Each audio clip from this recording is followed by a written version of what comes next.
எல்லாருக்கும் நமஸ்காரம். இப்போ நான் உங்களுக்கு நல்ல யூஸ்ஃபுல்லான ஒரு இது இந்த கொரோனாவுக்கு தகுந்த மாதிரி வீட்டில் எல்லாரும் சளி இருந்தாலும் இல்லைனாலும் நீங்கள் இதை நீங்கள் இந்த கஷாயத்தை குடிங்க. ரொம்ப நல்லது. சளியெல்லாம் போயிடும். உங்களுக்கு நல்லா உடம்பு கொஞ்சம் சுறுசுறுப்பாக இருக்கும். இது இதுக்கு பேர் சுக்கு கஷாயம். சுக்கு கஷாயம் செஞ்சு நீங்கள் நாங்கள் செய்கிற மாதிரி இதே மாதிரி நீங்கள் செஞ்சு சாப்பிடுங்க. நல்லா கொஞ்சம் சூடாகவே குடிங்க. நல்லா இருக்கும். நைட்டில் வச்சு குடித்தாலும் சரி, காலையிலனாலும் சரி. எப்படி செய்கிறதுன்னு இப்போ என்ன தேவையான பொருள்கள் சொல்கிறேன் நான். இப்போ இதுக்கு தேவையான பொருள் கொஞ்சம் ஒரு 3 ஸ்பூன் வர கொத்தமல்லி. இப்போ இது ஒரு 3 டம்ளர் இதுக்காக ஒரு 3 டம்ளர் வச்சுக்கிறதுக்காகவா நான் சொல்கிறேன். கொஞ்சம் ஒரு 3 ஸ்பூன் இருக்கும் வர கொத்தமல்லி, கொஞ்சம் சுக்கு, ஒரு துண்டு சுக்கு, 1 ஸ்பூன் மிளகு, ஒரு 1/2 ஸ்பூன் திப்பிலி ரொம்ப போட வேண்டாம், ஒரு 1/2 ஸ்பூன் போட்டுக்கோங்க. அப்புறம் பனங்கல்கண்டு கொஞ்சம் உங்களுக்கு தேவை இருந்தால் பனங்கல்கண்டு போட்டுங்க. இருந்தாலும் 2 போட்டுக்கோங்க. நல்லது. இது நீங்கள் சாப்பிட்டு பாருங்கள். உடல் நலத்துக்கு ரொம்ப நல்லது. இப்போ இருக்கிற இந்த சூழ்நிலைக்கு இது ரொம்ப நல்லா இருக்கும். இப்போ இது எப்படி செய்யறதுன்னு காமிக்கிறேன்.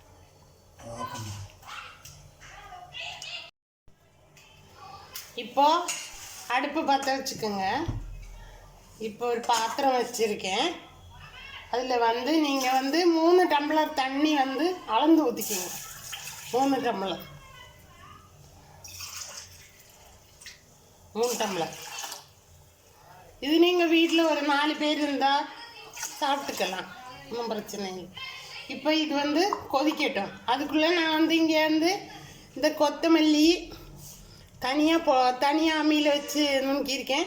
அம்மி இல்லாதவங்க ஒரு மிக்சியில் ஒரே ஒரு சுற்றி எடுத்துக்கோங்க.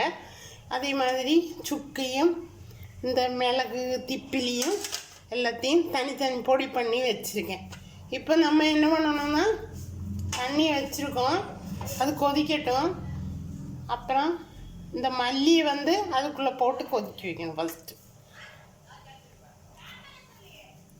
இப்போ தண்ணி நல்லா கொதிச்சிடுச்சு. இப்போ இந்த மல்லியை பொடிச்சு வச்சதை ஃபஸ்ட்டு போட்டுக்கலாம். நம்மளுக்கு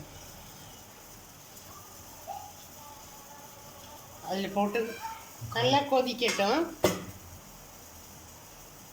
இது நீங்கள் செஞ்சு சாப்பிட்டு பாருங்கள். நல்லா இருக்கும். உங்களுக்கு சாப்பிடவும் நல்லா இருக்கும்.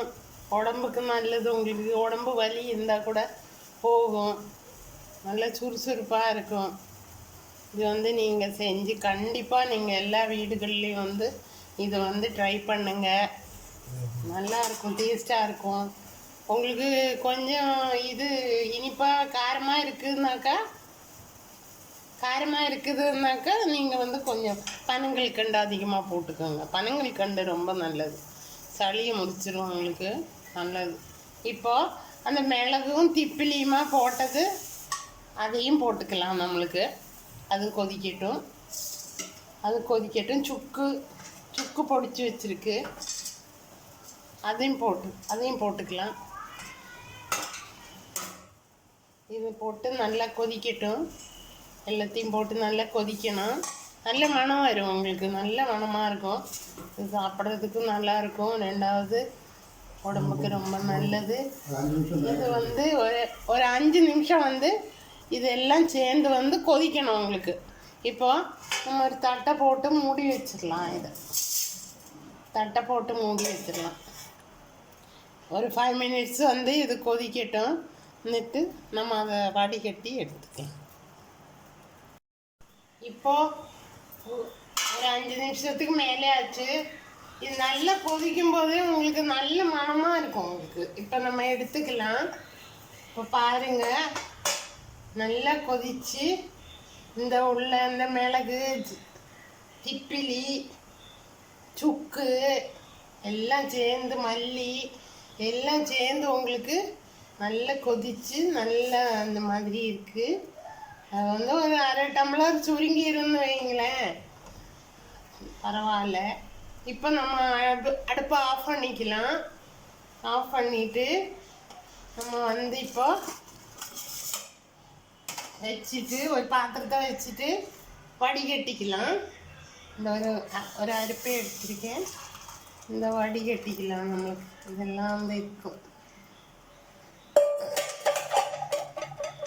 நல்லா வடிகட்டிக்கலாம். வடிகட்டிட்டு பக்கம் வச்சுருங்க. இப்போது கொஞ்சம் பனங்கல்கண்டு உங்களுக்கு சுகர் ஏதாவது இருக்கிறவங்கன்னா கொஞ்சம் போட்டுக்கோங்க. இல்லைன்னா நீங்கள் உங்களுக்கு தேவைக்கு அளவுக்கு வந்து பனங்கல்கண்டு போட்டுக்கோங்க. நான் இப்போ 2 ஸ்பூன் போட்டிருக்கேன். போட்டுட்டு நல்லா மிக்ஸ் பண்ணிக்கலாம். நம்மளுக்கு பாருங்கள்,